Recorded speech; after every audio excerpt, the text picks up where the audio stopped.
share and subscribe to Vishwasam.in. గతంలో మనల్ని పీడించిన వాళ్ళు పోయినారు కానీ వాళ్ళ పేర్లు తెలుసుకునే వాళ్ళు ఇంకా అక్కడే ఉన్నారు అధ్యక్ష. అది బానిసకొక బానిస అంటే కదా అధ్యక్ష. అధ్యక్ష ఇంకొక మాట చెప్పాలి అధ్యక్ష. అధ్యక్ష ఈరోజు గత 10 ఏళ్ళని మాట్లాడుతున్నాను. చెప్తాం అధ్యక్ష. విద్యుత్ సంస్థల గురించి చెప్తాను, ఇంకా చాలా విషయాలు చెప్తాను. మధ్యలో వారే ఇప్పుడు ఒక 15 నిమిషాలు డిస్టర్బ్ చేశారు. మీరు లెక్క రాసుకోవాలి. మీరు కూడా మేము 39 మంది ఉన్నాం, వాళ్ళు 64 మంది ఉన్నారు. మిడిసిపడుతున్నారు అధ్యక్ష. ఎంత అధ్యక్ష తేడా? 1.85% ఓటు మాత్రమే. 1.85% అధ్యక్ష. ఈ రకమైన మిడిసిపాటు మంచిది కాదు. గౌరవ కేటీఆర్ గారు, సబ్జెక్ట్ డీవియేషన్ కాకుండా నేనేం అవ్వలేదు సార్, ఆయన చెప్పిన దానికే చెప్తున్నా. మిమ్మల్ని అక్కడ కూర్చోబెట్టారు అంటే చెప్తున్నా అధ్యక్ష. ఎక్కువ తేడా ఏం లేదు సార్, మిడిసిపాటు వద్దని చెప్తున్నా సార్. అధ్యక్ష, నీళ్లు, నిధులు, నియామకాలు ఇది మా ఉద్యమ నినాదం.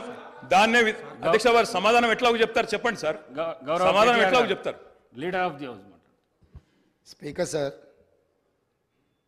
కొంతమంది ఎన్ఆర్ఐస్కి ప్రజాస్వామిక స్ఫూర్తి అర్థము అవగాహన కాదు.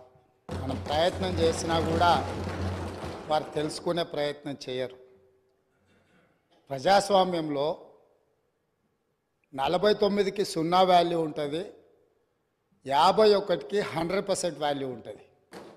ఎందుకంటే 51% ఓట్లు, 51% నెంబర్ ఉన్న వాళ్ళు ప్రభుత్వాన్ని ఏర్పాటు చేస్తారు. 49% ఉన్నవాళ్ళు ప్రతిపక్షంగా కూర్చొని ప్రభుత్వం తీసుకునే పరిపాలనలో నిర్ణయాలను, శాసనాలను సహేతుకంగా విశ్లేషించి సలహాలు, సూచనలు ఇస్తారు. సలహాలు, సూచనలు ఒకవేళ ప్రభుత్వము పెడచెవిన పెడితే నిరసనలు, ధర్నాలు, రాస్తారోకలు చేస్తారు. అవసరమైతే ఆమరణ నిరాహార దీక్షలు చేసిన కూడా సందర్భాలు ఉన్నాయి.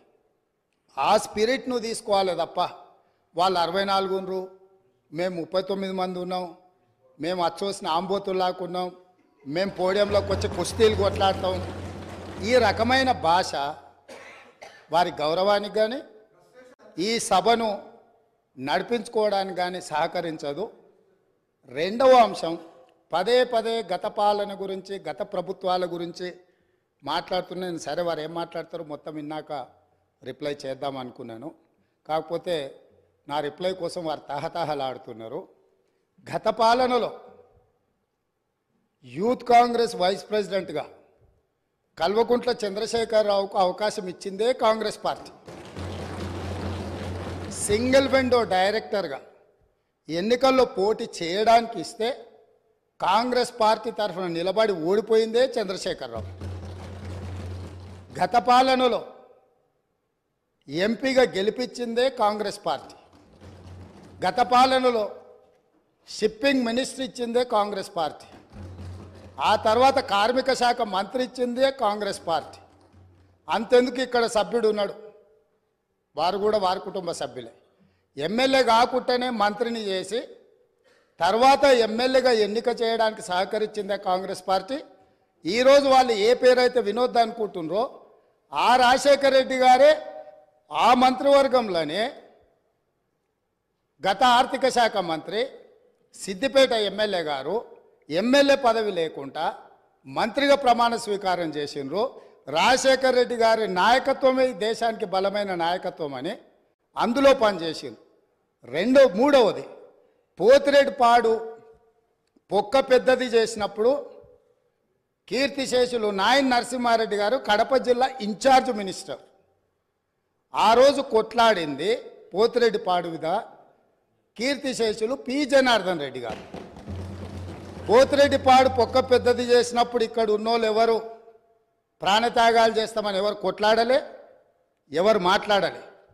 సొంత పార్టీ, సొంత ప్రభుత్వం ఉన్న తెలంగాణ ప్రజల హక్కులను భంగం కలిగించొద్దు, కృష్ణానది జలాలలో మా వాటా మాకు ఉండాలి, మా వాటాను ఎవరు తీసుకెళ్ళినా మేము ఒప్పుకోమని కొట్లాడింది ఆనాటి నాయకుడు పి జనార్దన్ రెడ్డి గారు మాట్లాడినారు తప్ప వీళ్ళు కాదు. కాబట్టి ఈరోజు వీళ్ళందరూ ఏ పాలకుల గురించి మాట్లాడుతున్నారో ఆ పాలకులు ఇప్పుడు మాట్లాడుతున్న పెద్దలు ఎట్లెమ్మెల్యేనరు?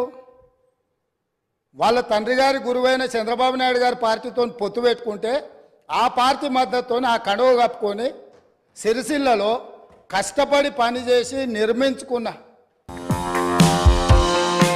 Like, share and subscribe to Vishwasam.in.